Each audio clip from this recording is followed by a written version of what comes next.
Halo anak-anak, apa kabar? Semoga selalu dalam keadaan sehat ya. Kita akan masuk lagi di modul 403 untuk membahas pelajaran pendidikan Pancasila dan kewarganegaraan. Yuk kita belajar lagi. Di bab 2 kali ini kita akan belajar pemerintah pusat.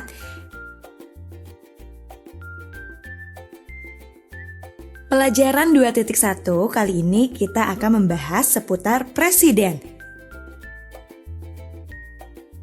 Tujuan pembelajarannya agar anak-anak dapat mengenal dan mengetahui lebih luas mengenai presiden di Indonesia. Sudah siap anak-anak?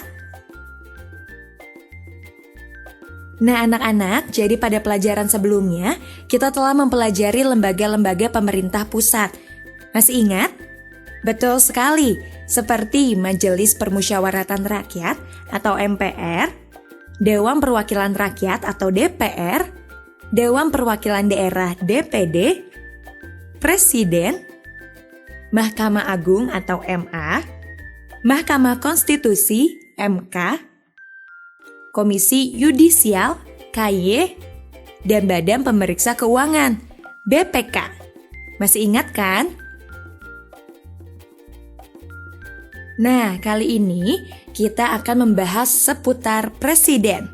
Kita akan belajar lebih jauh mengenai presiden di Indonesia. Siapa di sini yang ingin menjadi presiden saat besar nanti? Jadi teman-teman, siapakah presiden Republik Indonesia saat ini?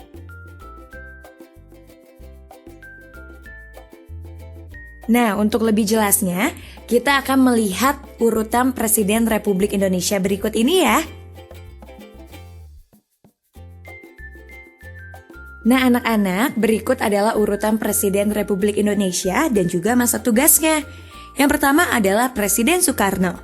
Di tanggal 18 Agustus 1945 hingga 12 Maret 1967. Dan dilanjutkan oleh Presiden Soeharto di tanggal 12 Maret 1967 hingga 21 Mei 1998. Dan dilanjutkan oleh Presiden Baharudin Yusuf Habibie di tanggal 21 Mei 1998 hingga 20 Oktober 1999. Dan dilanjutkan oleh Presiden Abdurrahman Wahid di tanggal 20 Oktober 1999 hingga 23 Juli 2001. Dan dilanjutkan oleh Presiden Megawati Soekarno Putri di tanggal 23 Juli 2001 hingga 20 Oktober 2004. Dan dilanjutkan oleh Presiden Susilo Bambang Yudhoyono atau yang dikenal dengan SBY di tanggal 20 Oktober 2004 hingga 20 Oktober 2014. Nah anak-anak, siapa presiden kita saat ini? Ya, betul sekali. Presiden kita saat ini adalah Bapak Joko Widodo. Presiden Joko Widodo yang bertugas sejak 20 Oktober 2014. Anak-anak, coba sebutkan presiden apa sajakah yang kalian tahu? Coba sebutkan ya. Betul sekali, Presiden Republik Indonesia dan juga Presiden Direktur.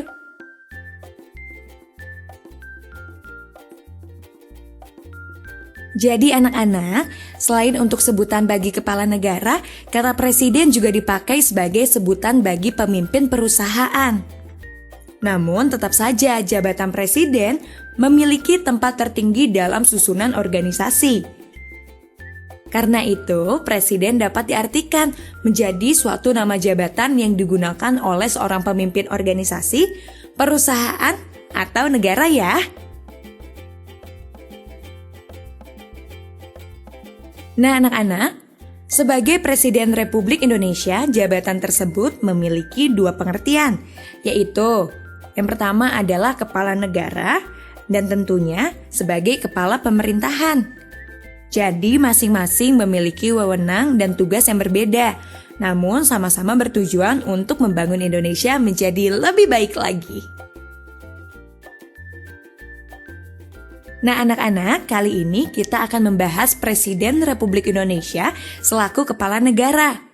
Jadi selaku kepala negara, Presiden Republik Indonesia merupakan simbol resmi negara Indonesia di dunia. Presiden Republik Indonesia akan mewakili Indonesia dalam undangan-undangan resmi antar kepala negara atau organisasi-organisasi tinggi dunia. Nah, kali ini Presiden Republik Indonesia selaku kepala pemerintahan. Jadi, selaku kepala pemerintahan, Presiden Republik Indonesia memegang kekuasaan eksekutif untuk melaksanakan tugas-tugas pemerintah sehari-hari. Dalam pelaksanaannya, Presiden Republik Indonesia dibantu oleh Wakil Presiden dan Menteri-Menteri.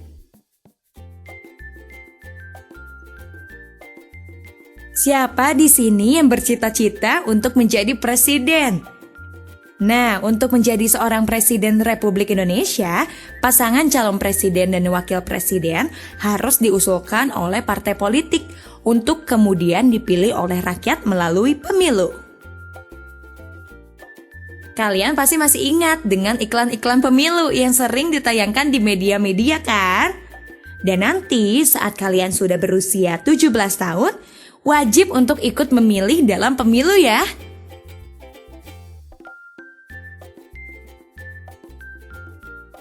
Kira-kira syarat apa saja ya yang diharuskan untuk menjadi seorang presiden?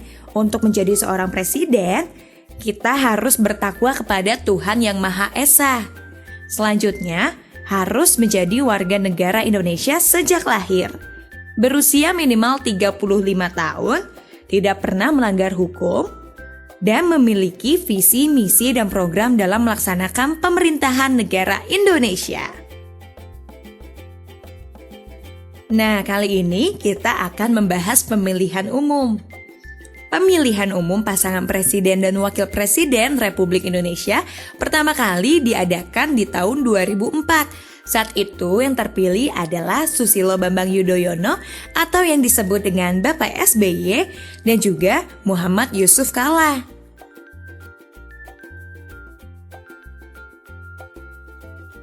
Anak-anak, pemilihan umum di Indonesia ini harus bersifat luber, yaitu singkatan dari langsung, umum, bebas, dan juga rahasia. Anak-anak, apa yang dimaksud dengan luber? Luber ini berarti langsung. Pemilih harus memberikan suaranya secara langsung dan tidak dapat diwakilkan. Selanjutnya, umum.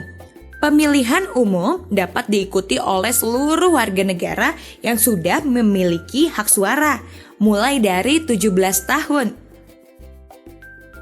Dan tentunya bebas. Pemilih diharuskan untuk memberikan suaranya tanpa ada paksaan dari pihak manapun. Dan tentunya bersifat rahasia. Suara yang diberikan oleh pemilih bersifat rahasia dan tidak diketahui oleh orang lain. Nah, anak-anak, syarat untuk menjadi pemilih dalam pemilihan umum yaitu sebagai warga negara Indonesia dan warga yang sudah berusia 17 tahun atau lebih atau sudah atau pernah menikah. Terdaftar sebagai pemilih di daerahnya, tidak sedang terganggu jiwa atau ingatannya, dan tidak sedang dicabut hak pilihnya berdasarkan keputusan pengadilan yang telah mempunyai hukum tetap. Nah anak-anak, kali ini kita akan membahas wewenang dan tugas presiden. Selaku kepala negara dan kepala pemerintahan, presiden memiliki beberapa wewenang dan tugas-tugas kenegaraan. Tugas-tugas yang diemban seorang presiden sangat berat dan penuh resiko. Dalam menjalankan tugas, presiden harus mengambil keputusan yang berdasar kepada kepentingan negara dan kepentingan rakyatnya. Nah, selama menjabat sebagai orang nomor 1 di Indonesia, Presiden Republik Indonesia berhak menempati dan bekerja di Istana Kepresidenan. Anak-anak tahu tidak, Indonesia ini memiliki 6 istana kepresidenan, yaitu Istana Negara di Jakarta, Istana Merdeka di Jakarta, Istana Bogor di Bogor, Istana Cipanas di Cipanas, Istana Tampak Siring di Bali, dan Gedung Agung di Yogyakarta. Nah, anak-anak bisa melihat animasinya. Ini dia Istana Negara. Dan ini Istana Merdeka. Dan selanjutnya gambar Istana Bogor. Dan ini Istana Cipanas. Ini adalah Istana Tampak Siring yang ada di Bali. Dan ini adalah Gedung Agung yang berada di Yogyakarta. Nah, anak-anak, ini adalah gambar dari Istana Merdeka. Istana Merdeka adalah tempat Presiden Republik Indonesia melakukan tugas-tugas kenegaraan seperti menerima tamu-tamu dari negara lain. Namun, jika Presiden sedang bertugas ke luar negeri, maka Wakil Presiden yang akan menggantikan tugas Presiden untuk sementara waktu. Jadi anak-anak, selain bertugas ke luar negeri, Presiden Republik Indonesia juga bertugas untuk mengunjungi kegiatan-kegiatan di dalam negeri.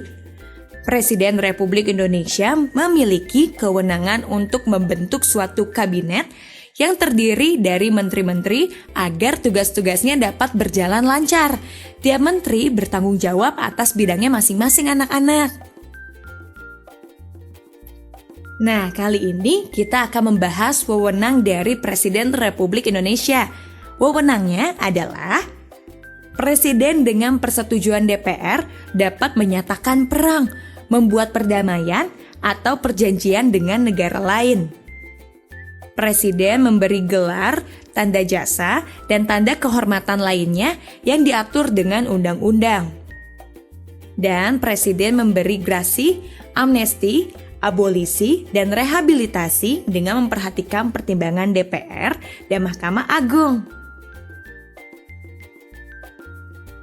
Nah, kali ini apa saja tugas dari Presiden Republik Indonesia sebagai kepala negara?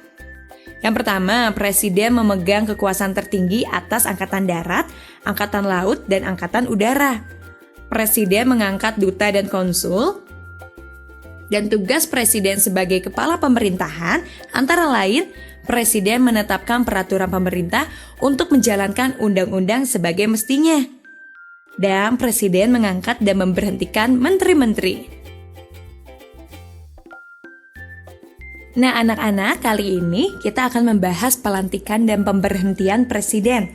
Seseorang yang terpilih menjadi Presiden Republik Indonesia harus bersumpah menurut agamanya dan berjanji dengan sungguh-sungguh di hadapan Majelis Permusyawaratan Rakyat atau MPR dan juga Dewan Perwakilan Rakyat atau DPR. Jika MPR atau DPR tidak dapat mengadakan sidang, maka pelantikan Presiden Republik Indonesia akan dilakukan di hadapan pimpinan MPR dengan disaksikan oleh pimpinan Mahkamah Agung.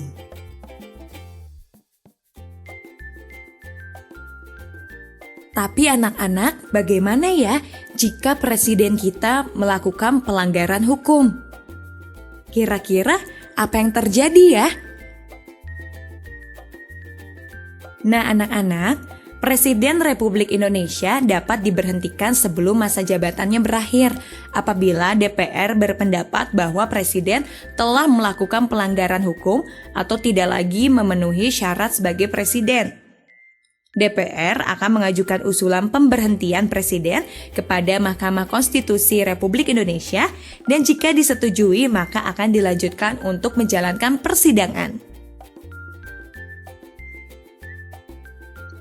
Nah, kemudian Mahkamah Konstitusi Republik Indonesia dapat menyatakan membenarkan pendapat DPR atau menyatakan menolak pendapat DPR. Selanjutnya, MPR akan bersidang untuk melaksanakan keputusan Mahkamah Konstitusi tersebut. Pelajaran 2.1 selesai. Kerjakanlah latihan-latihan di buku kegiatan. Tetap semangat ya anak-anak.